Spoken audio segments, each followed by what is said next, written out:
Hop, Sirojid Yaqubov, mana ukam. Bir. Assalomu alaykum aka. Meni ismim Sirojid Yaqubov. Akam hozir ko'proq biznes tarafdan olib gapirdilar, o'sha dasturlash tomonlarini. Men o'zim haqiqiy shu ko'p 4 yildan beri shu dasturlash sohasida ishlab, faqat bitta kompyuterni oldida o'tirib ishlaganligim uchun asosiy biznes tomoniga emas. Eng ko'p IT dasturchilarda tug'iladigan savollar o'sha ko'pchilikda eng muammoli holatlar kurslarga boradi, o'rganadi, lekin ish yo'q. Hozir qisqagina o'zim haqimda aytaman, keyin qanaqa qilib ish topganman, qanaqa roadmap bilan yurganman. Mana o'zimni biz roadmap deganda dasturchilar hozirgi holatimizgacha noldan qanaqa qilib ko'tarilib kelganmiz, shu haqida qisqagina aytaman. Xo'p, hozirgi kunda Rossiyaning Skillbox kompaniyasida O'zbekistonning o'zimizda Mohir degan kompaniya bor, bilsangiz agar. Men shu ikkita kompaniyada ishlayman. Bittasida onlayn ishlayman, bittasida offlayn ishlayman. 4 yildan beri dasturlash bilan shug'ullanaman. Shu 4 yil davomida birinchi bo'lib dasturlashni akam bilan boshlaganmiz. Akam meni ustozim, birinchi ustozim. Lekin biz hech qanaqa kursga bormaganmiz, hech qanaqa kursga yozilib, buni qilmaganman. O'zim YouTubedan bitta kurs olib berganlar, o'shani ko'rib, o'rganib, shunaqa qilib o'rganganman. Endi birinchi bo'ladigan muammolardan bittasi, xo'p, o'rgandingiz, qanaqa qilib ish topishingiz mumkin? Ish topish prosesi juda qiyin, juda og'riqli, to'g'risini aytaman. O'zim ham ish topishga juda qiynalib yurganman. Даже o'sha bilsalaringiz agar ishlab chiqadigan saytlar bor. Mana masalan Headhunter degan saytlar bor. Biladiganlar bo'lsa agar. Bu yerda faqat dasturlash bo'yicha emas, любой xil ish topishlaringiz mumkin. Istalgan odam o'sha Headhunter sayti orqali har qanday ishni topishi mumkin. Umuman olganda men shu saytlardan juda ko'p ish izlaganman, lekin boshlanishida hammasi fail bo'lgan, yiqilganman. Hech qaysi texnik intervyulardan ham bizda mana hozir menda oldingi bitta spikerimiz chiqib gapirdilar intervyular haqida. Xulq-atvor intervyusi. Bizda dasturlash sohasida faqat sizni qilib biladigan ishingizga qaramas, sizni o'zingizni tutishingiz, muomalangizga, qanaqa odamsiz, masalan, muammoli holatlarda qanaqa qilib chiqib ketasiz o'sha vaziyatlardan. Menga mana shu narsalarga ko'proq e'tibor beriladi. Chunki ko'p joylarga bilsalaringiz agar qanaqadir kuchli spetsialist olinsa ham, masalan, qanaqadir katta oylik ish haqi bilan olinadi, u spetsialistni o'sha kompaniyaga olib kelish uchun bir nechta xodimlar qattiq mehnat qiladi. Masalan, HR degan xodimimiz bor, masalan, o'sha kadrni izlab topish, boshqalarga javobgar bo'ladi, qancha pul sarflanadi. Shu uchun 10 ta olmaydi, bitta oladi, lekin o'shani juda saralab oladi. Mana masalan, hozirgi kunda Amazon, Google yoki Microsoft kompaniyalari butun dunyodagi mana shunaqa xulq-atvor bo'yicha top darajada turadigan xodimlarni faqat filtrlaydi. Faqat filtrlab oladi. Agar bizda ham masalan mana shu sohalarda ishchilarni qabul qilayotgan vaqt mana shunaqa narsalarga e'tibor bersak, biz ham xuddi shunaqa bo'lishimiz mumkin. Endi o'zimga qaytadigan bo'lsam, birinchi navbatda ko'pchilik aytadi, qiziqmasang befoyda, dasturlashni o'rganish uchun ozgina bo'lsa ham qiziqish kerak, ko'pincha so'raymiz. O'zimdagi real case'dan olib aytadigan bo'lsam, umuman qiziqmaganman. Zarracha qiziqmaganman, to'g'risini aytaman. Umuman qiziqmaganman, prosta qiziqarlisi menga pul bo'lgan. Boshlanishda. Soqasiga qiziqqanman, oddiy qilib aytganda, buxorochasiga. Birinchi o'zim bitta joyda o'tirib, bitta kompyuterning oldida o'tirib ishlashga umuman qiziqmaydigan, men o'zim boshlanishda sportsmen bo'lganman. Men bu jiu-jitsu sport turi bilan shug'ullanganman.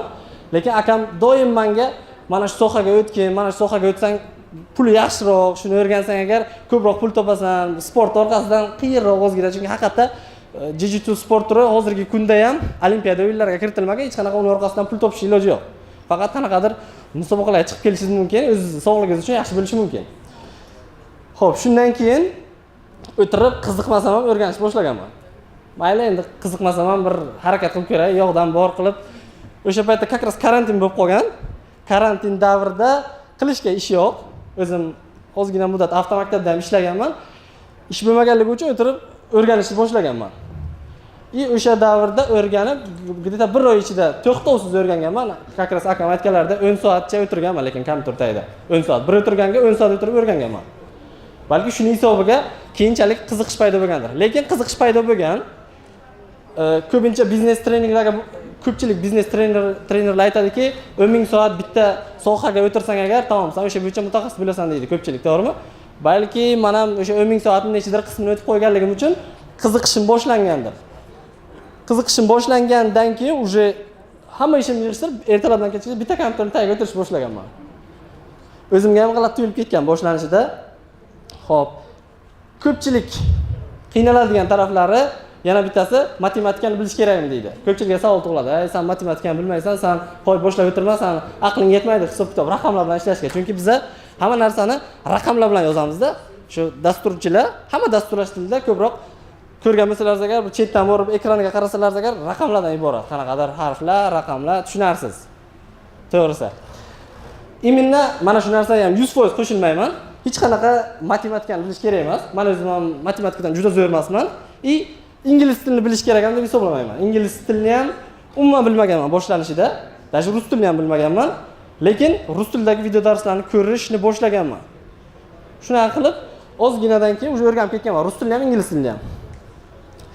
Endi boshlayotgan IT dasturchilarga bir ikkita maslahatlarni beraman. Shu bilan o'zimning nutqimni yakunlayman. Juda ko'p vaqtlaringiz olmasdan. Ko'pchilik qiynaladi. Qaysi dasturlash tilini tanlasam yoki hozir kimdir sartaroshlik qilyapti, kimdir taksist, kimdir boshqa dasturlashga o'tsam qanchalik o'zini oqlaydi, mana shu taraflarni aytadi. Mana masalan men o'zim hozirgi kunda $1000 dan $2000 gacha mana shu oylikda ishlayman. Bitta 4 yillik tajriba. Sizlar ham masalan shunaqa 4 yillik tajribaga ega bo'lsa, bundan ham ko'proq olishlaringiz mumkin. Menda ozgina kam, to'g'risini aytganda, o'zi umuman olganda jahon bozorida 4 yillik tajribaga ega bo'lgan dasturchilar ko'proq oladi. Hozir meniki kamroq, to'g'risini aytganda. Front-end, back-end yoki boshqa qaysilarini tanlashim kerak deganlar uchun ozgina ma'lumot berib o'tib ketaman. Kimlargadir qiziq bo'lmasligi mumkin, lekin kimlardir balki keyinchalik to'qnash kelishi mumkin.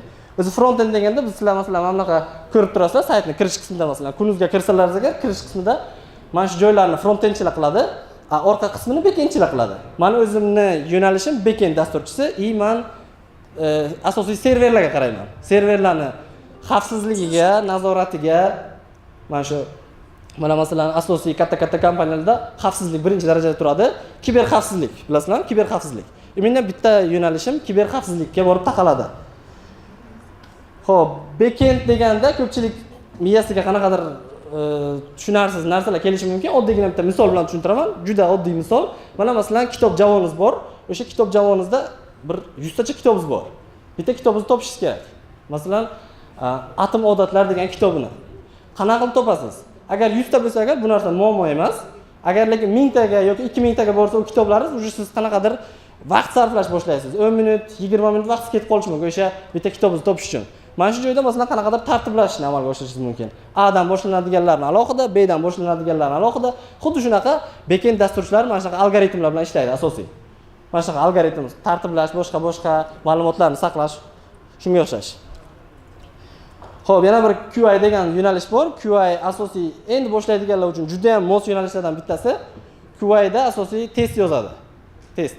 Ya'ni veb-saytlarga testlar yozadi. Mana masalan mana shu tugmani bosgan payti keyingi pejga o'tish kerak yoki menyuga bosgan payti menyu ochilishi kerak, shunga o'xshash narsalar. Oddiy qilib aytganda. Yana bitta eng osonlardan bittasi Telegram botdan boshlashlaringiz mumkin.